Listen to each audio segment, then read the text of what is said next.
When a project is managed using Agile or an Agile framework such as Scrum, the end of a development iteration is concluded with a retrospective meeting. In this ceremony, team members must be able to look back at their sprint and find actions to improve their way of working. It is not always easy to collect enough structured information for the retrospective to be fully effective. One of the tools that facilitates communication during the retrospective is the Agile speedboat. In this video, we are going to discuss how to run a retrospective using the speedboat and what other exercises we can use as a check-in and check-out. So be sure to like this video and subscribe to our channel. The retrospective is part of the continuous improvement process of the Agile way of working. Organized at the end of each iteration, it aims to establish a list of what went well in order to make it sustainable and what went wrong in order to correct it. Everyone is encouraged to express themselves freely on the positive and negative points of the iteration. All this information will make it possible to identify a list of actions to be implemented during the next iteration in order to improve processes and increase team productivity. As a first exercise, to set the stage, we can use the weather reports. As a facilitator, you can prepare a flip chart with a drawing of storm, rain, clouds, and sunshine. Then you can ask each team member to mark their mood on the sheet and share something about it. This is a very easy exercise that lets everyone switch context from previous meetings and be fully present in the retrospective. Once we have set the stage, we can then move to the next step, where we want to gather data, using the speedboat exercise. The speedboat is a fun exercise designed to encourage team members to participate. It is particularly effective because it is very visual and colorful.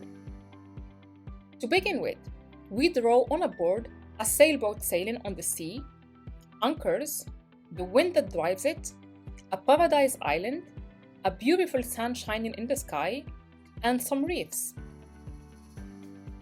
The sailboat represents the project team.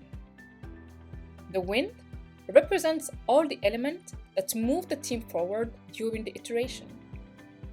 Anchors represents the factors that slow down the team or decrease its productivity.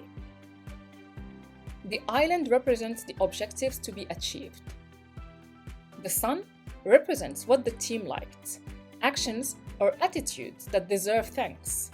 And finally, the reefs represent future obstacles identified and which the team may encounter in future iterations.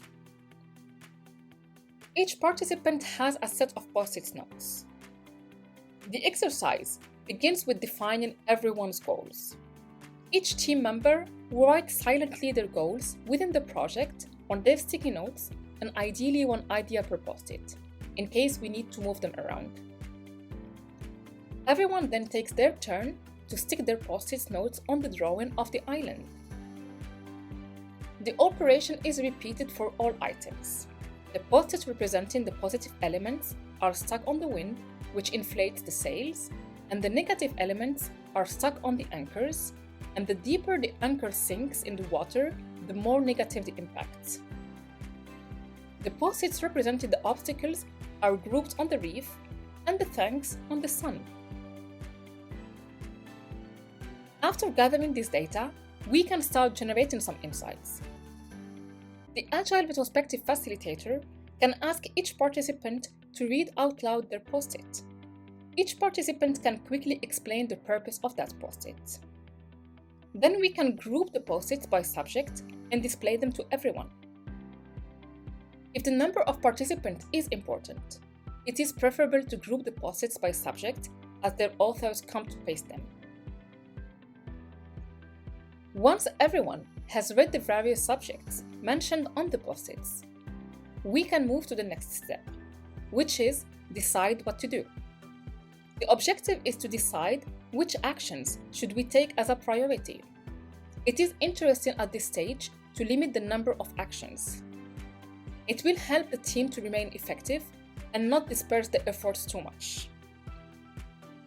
In this step, we can use a very simple exercise called dot voting with the start, stop, continue. The facilitator can draw on the board 3 different sections: start, continue, and stop. Each team member can then write concrete proposals for each of the subjects that we had in the previous step. 1 idea per index card. Let them write in silence for a few minutes, and then ask each one to read their notes and post them in the appropriate section, either start or continue or stop. Then each team member is given a certain number of votes to indicate their preference for a specific action.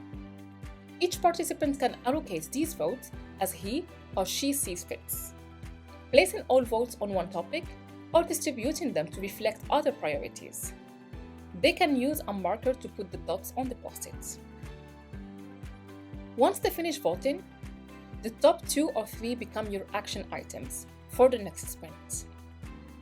The action to be implemented for the next iteration are displayed for all to see until the next retrospective, during which their effectiveness will be assessed. They could be visualized in the sprint backlog with the other user stories.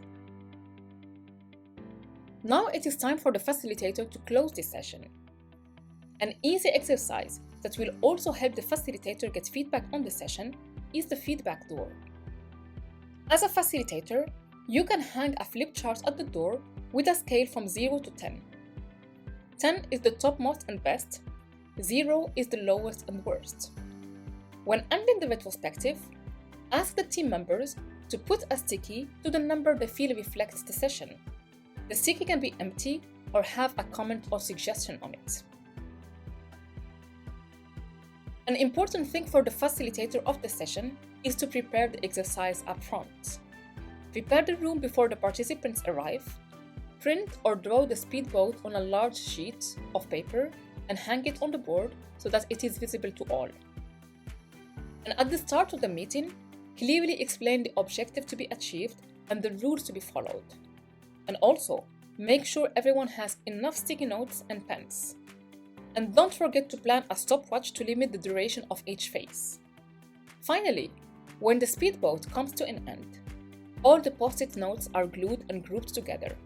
Do not hesitate to take a picture of the exercises in order to keep a trace if you cannot keep it as it is. This will help you to be able to compare it as the iterations go.